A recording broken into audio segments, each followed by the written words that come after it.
Well, hello, everybody, and welcome back to Breakthrough to Best Self with Holly and Lauren Aaliyah. And as always, we're very happy to be here with you. We are holistic wellness vloggers. And today we are going to talk about a subject, a very important subject that we keep bumping into. And it's about weight obsession and body shame. So maybe you've experienced this before, maybe you haven't. But today we're going to dive in a little bit deeper. So, Lauren, I'm going to start with you and I'm going to ask you, have you ever experienced weight obsession? Oh, have I ever? Decades of weight obsession. You know, I spent a long time, the better part of my life, obsessed with my weight and trying to manage it and trying to get it down. And when I got it down, trying to keep it, at a certain weight. And yeah, it goes way back. It goes into my teenage years, probably when I first started dieting. Um, I was really active at high school. I did gymnastics, believe it or not. Those who schooled with me will remember. Um, and I was very active. I loved swimming. I was, uh,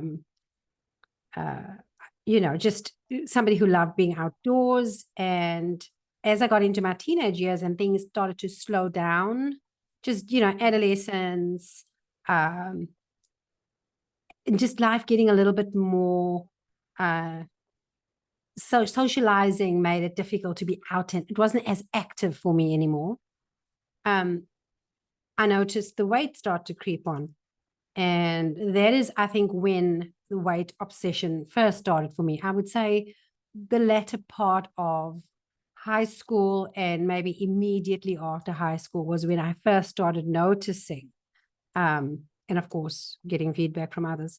So that's how far back it goes for me, Halls. So yeah, you know, a long Yeah. time. And for you, I mean, what's your view on weight obsession? How far does that go back for you?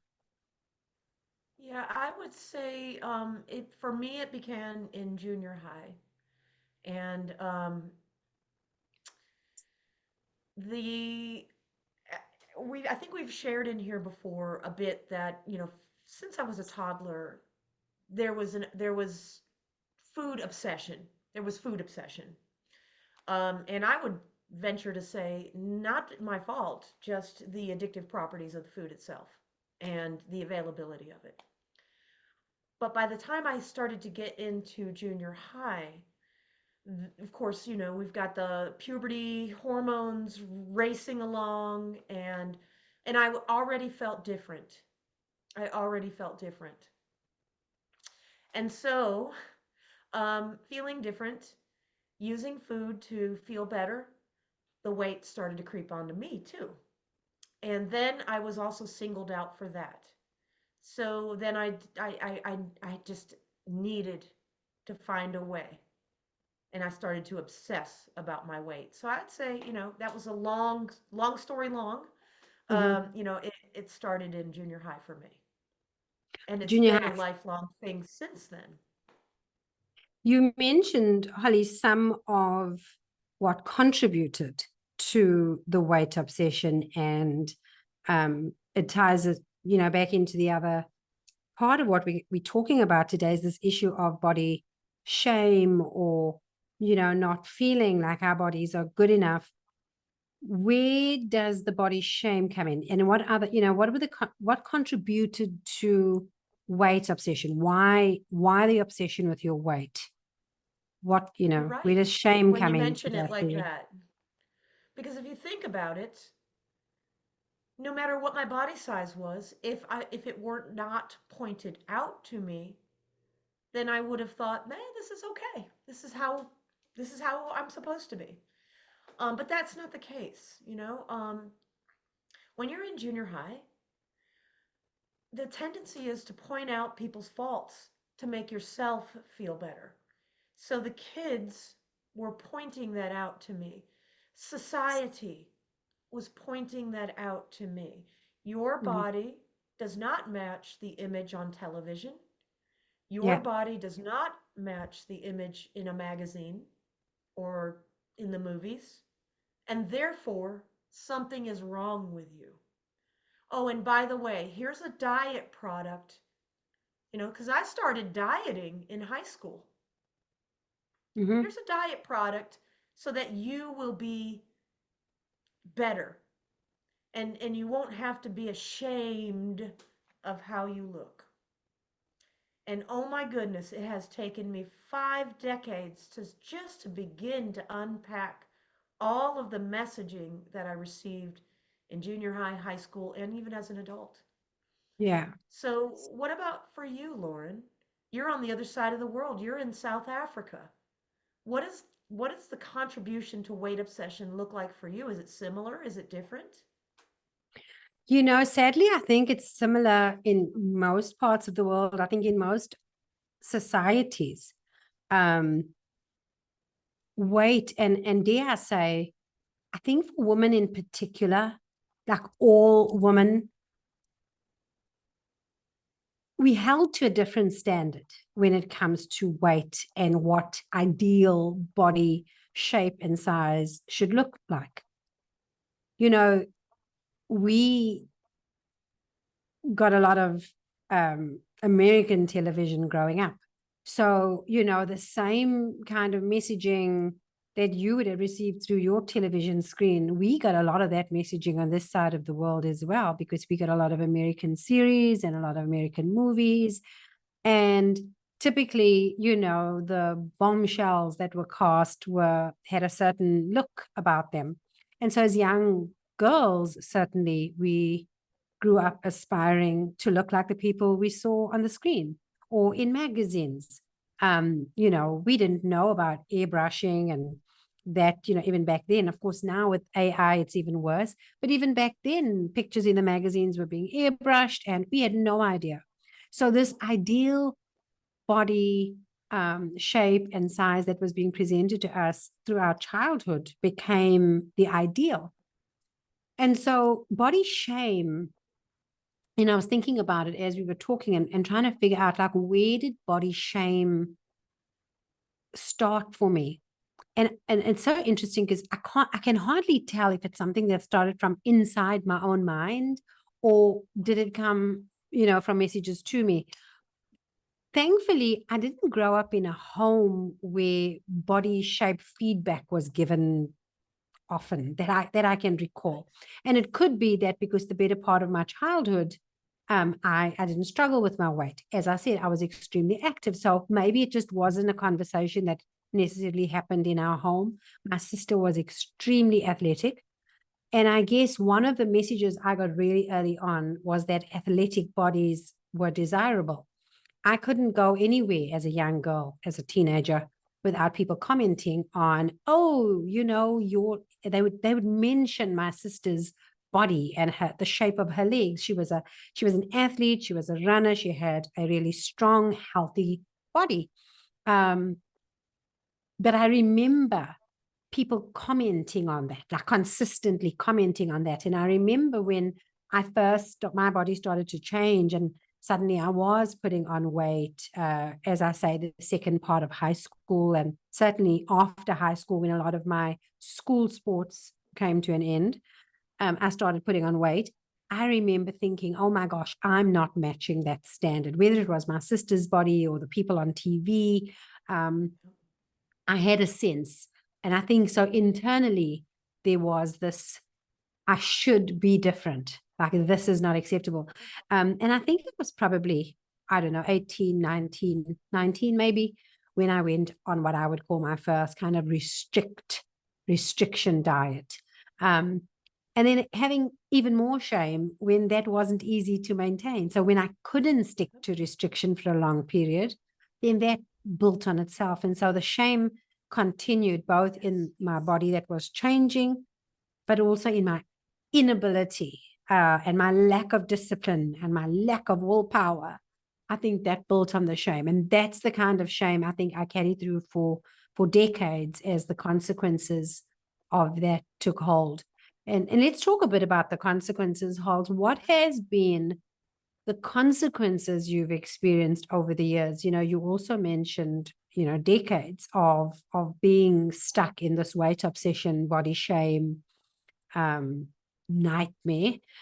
What were some of the consequences of body shame and weight obsession on and off for you? What did you experience? And I like the way that you described that, Lauren, as a nightmare because that's what it felt like. Felt like a nightmare. Um, for me, it was, man, and this is sad to say, but when I was younger, after I had graduated from high school, I went to college, and that affected my academic career in that I just felt like I wasn't good enough. And it actually, I was. My brain was good enough. I put it all on my body. My body's not good enough. I don't want to show up here. I don't want to be here in front of people. So, my education, um, and that happened also in high school. That, I was being picked on in high school on a Mm. regular basis, which is why I started to diet in high school. And when I lost that weight, this was the reinforcing of the shame because I did lose the weight. And all of a sudden, I became popular, semi popular, right? And I started to be invited to the parties. I started being invited to the events because my body changed shape. I didn't change as a human being. And so that reinforced that if my body looks this way, I'm not going to be accepted by the rest of the people around me. So that it reinforced it, number one. Physically, um, the shame of seeing myself, I couldn't even look at myself in a mirror, Lauren. And I am just now at 55 years of age able to do that. Okay. Mental, I would say that I always felt like I wasn't good enough. I'm not good enough. So why even bother? Why start? Why do this? Why do that? You're not good enough anyway. Spiritually, I would say maybe it was more of a not calling on the spiritual side. And as I reflect on that, was that part of the shame? Was that part of the body? Yeah, I think it just stunted my growth all the way around. And I just stayed in the food because that was the only thing I knew to make the feeling of inadequacy go away, which it didn't, by the way. That was a fake masking. So it affected me in many ways, and I'm still unpacking the consequences. But I love, let me just say this out loud because I say it every day. I love my body exactly the way it is today. And Mhm. I mean that. Yeah. All And right, we're going to so talk, that's we'll, me. yeah, we want to talk a little bit about how you got there. But you know, before you do, as you were sharing some of those consequences, I mean, gosh, I was thinking about some of my own, and you spoke about how the shame would take you back to the food because that's where, you know, you could escape from those big feelings. And isn't it such a conundrum that we found ourselves in, and that many, you know, of our viewers will find themselves in, is that you're stuck between body shame leading to weight obsession, which leads to food restriction or just this, you know, awful diet cycle. And then the shame makes you eat more, which makes it difficult to manage your body weight. It makes you eat the wrong things. It makes you eat processed, addictive foods that numb out your brain and let you not feel the big feelings. So this, you get stuck in the cycle of shame. And that's what I remember. I remember this weight obsession that the more I restricted and, you know, went on these chronic calorie counting diets that were literally starving me in order to lose weight. and the weight obsession and the food obsession would just increase on those diets, of course. And um, for those who may not be familiar with Holly and I, we are both certified food addiction recovery advocates, and we've studied and learned the science of food addiction. We understand the impact of shame and negative emotions and negative self-talk on those craving pathways. So Oh yeah. you've got this awful cycle happening, this shame, cravings, overeat, weight gain, shame cycle going on. And it's like an awful worst ride of your life that you can't get off. And it's Yes. just on and on and on it goes. And that was a lot of the consequences for me. Now, that had physical consequences because, of course, the constant eating of the wrong foods meant that I was never physically happy with my body. I was always overweight. And then, of course, physically, I became chronically ill. So, before I started working on cleaning up my diet almost 10 years ago now, um, my doctor was talking about pre-diabetes and talking about the fact that I was, moments away from being put on chronic medication for hypertension. Um, I had a triggered skin autoimmune condition that I struggled with for many years and could only keep under control with medications. I had chronic allergies. I had consistently sore joints. So there was a lot of physical consequences of eating the wrong foods, but a lot of the eating the wrong foods came from trying to escape shame about my body. And so that was the physical consequences. And of course, that plays on you emotionally. The more shame I had just emotionally, it was a really sad, dark time when I couldn't get my weight under control. Relationships suffered. I didn't love myself. I didn't appreciate or value myself. I had difficulty appreciating anybody else. So I had relationships suffer as a result of that. Um, Yes.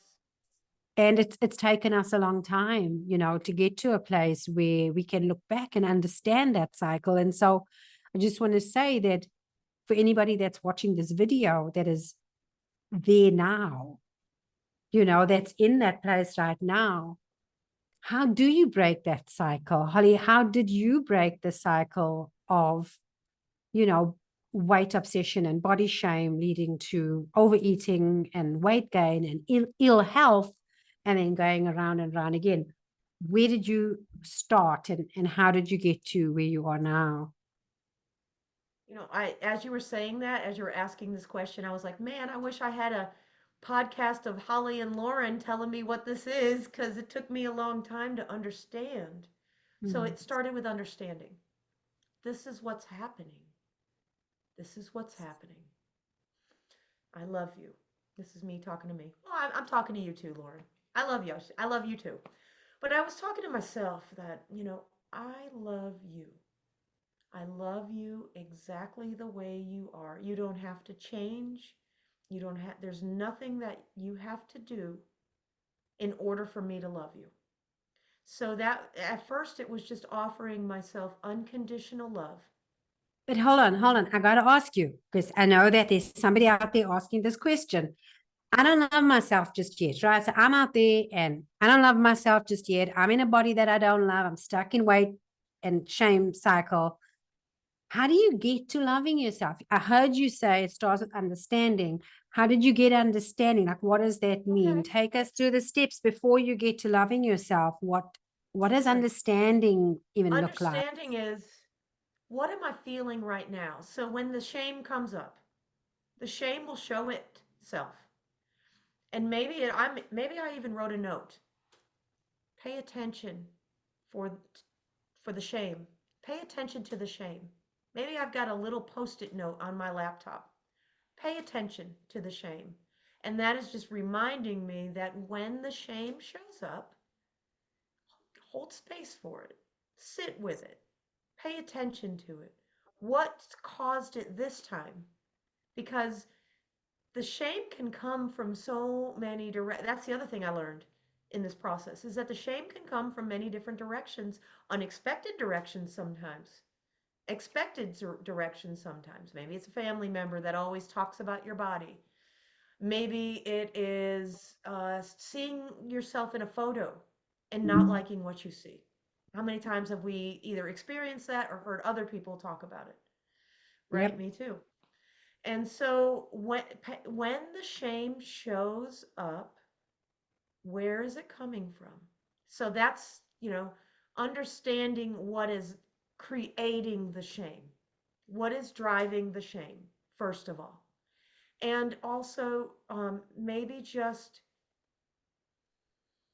being okay with the shame when it shows. Being okay with it. Okay, here's the shame again. Okay, I'm going to sit with it for a moment.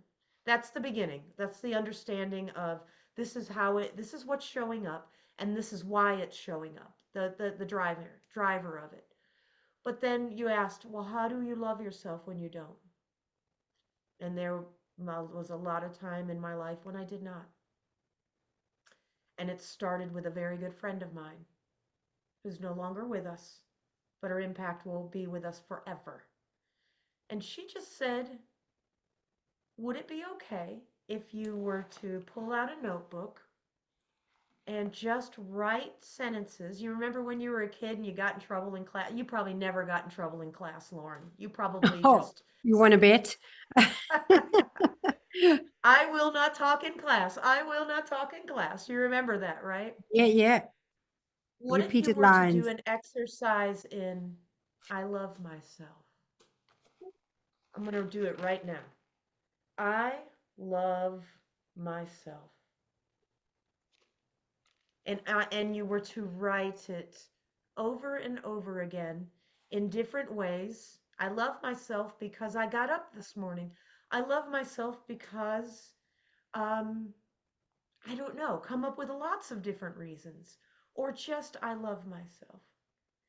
And at first, it was extremely uncomfortable for me to write that. Very uncomfortable. But over time, it actually was a beautiful thing, a beautiful process. And now I can say, without any kind of discomfort, I really love myself. Now, that wasn't my body, okay? There's a difference. It started with I love myself. And then for me, now it could be different for other people, it morphed into I love my body exactly the way it is today. Yeah. And that's an affirmation that I say every single day, several times a day. In the beginning, it was fake it till you make it, sister. And now it's I'm there. I'm there. Yeah. And with the body, I'm still have my days back and forth, but it's a lot better. Hmm. Those are Yeah. some of the ways that the tools I've used. Hmm. I want to talk a little bit more about just that understanding aspect. Something that really helped me, and that I want to share with anybody watching the video that's still at that phase of trying to break the cycle of shame and weight obsession, especially for those that are struggling with the food. The understanding for me was learning a little bit more about what was going on in my brain so that I could let go of the shame that I believed was lack of willpower, lack of discipline, a character flaw, a personality problem that stopped me from just getting control of things. It was like just, because there was this expectation, I guess, from the outside, but certainly from me as well, of like, just pull it together. Like, everybody else has it together. Just pull yourself together, eat healthy, stay on your diet, lose the weight, and get on with it. Like, go and exercise. And that's not realistic for somebody who is struggling with any kind of chronic craving control issues. Right. That's a brain issue. And so for me, understanding a little bit, without even getting into all the science that we learned, certainly as part of our training under Dr. Joan Eveland, who is, one of the world's leading experts on the subject. just a little bit of understanding that you're dealing with a mechanical process in your brain where the foods you are eating make it really difficult to quit those foods. Right. And the foods you are eating are contributing to the weight gain, but they're highly addictive. Let's call it what it is. They're highly addictive foods that are actually like drugs, and they're affecting your brain. And so it's not your fault. I can't tell you how hearing that for the first time, which by the way, I was trying to do this on my own for 5 years before I even started learning about the brain science. So I got to hear that just a few years ago, that it's not my fault. Those words made me stop and ask, well, then what is going on? And I think that's important for people who are asking, why can't I get it together? How do I just stop this weight obsession? I need to stop this body shaming, and may not know how to get to a place where they have the level of acceptance and even just being able to sit and understand what shame looks like. I would encourage that you spend a little bit more time on this channel as well as on Dr. Joan Eflin's channel, Food Addiction Reset, just understanding what is happening in the brain that's making it so hard. Because that for me moved it from being a body tissue problem Yes. to, this is a brain issue. Okay, this is a brain issue. And I could somehow, that helped me let go of some of that shame, because if I could work on, this is a brain retraining, this is a brain rehabilitation, I could find compassion for myself and go, oh my gosh, you've got a brain injury, you've got a brain condition, you've got a mental illness, even. I could find compassion for that. I could find room for myself to work through a mental condition or a brain injury much easier than I could work on, a diet and pull yourself together. So that for me shifted and was, at least, let me step back from the cycle and go, hold on a minute. If I can bring in kindness and compassion for myself and get the skills that I need to get the brain issue under control, then I could let go of weight obsession. And of course, the body shaming would stop. So that was the big shift for me, Holly. That's what's given me what I'm calling freedom from weight obsession, freedom from body shaming, and get to a place where I truly do accept my body the way it is. And I absolutely do love myself exactly as I am. But it's taken a long time. But there is hope, there is hope. And through, certainly through this video podcast, this channel that you're finding either on YouTube or on Facebook or any of the social media platforms that you are getting this video, that is certainly part of our mission, both Holly and mine. Yes. This is our lived experience, and being able to share with you wherever you are in your process. We're hoping that you find comfort in that. And yeah, so look forward to seeing you as we continue the conversation. Holly, anything you want to say as we close out? Yeah. I saw a meme in my head when you were talking about this because I was totally, it hit me right in the chest when you said that whole thing about willpower and how willpower, I used to think that there was something wrong with me. I just didn't have enough willpower. And now I know that it is a brain alteration. And you were talking about compassion, how important compassion is, self compassion, especially, how important that is. And so, us, the meme is self compassion is greater than the greater than sign. Self compassion is greater than shame. And it's true. And it's true. Yeah. When we understand what's going on, when we hold space for ourselves, when we sort of just begin to offer love and compassion to ourselves, we can break free of this shame cycle.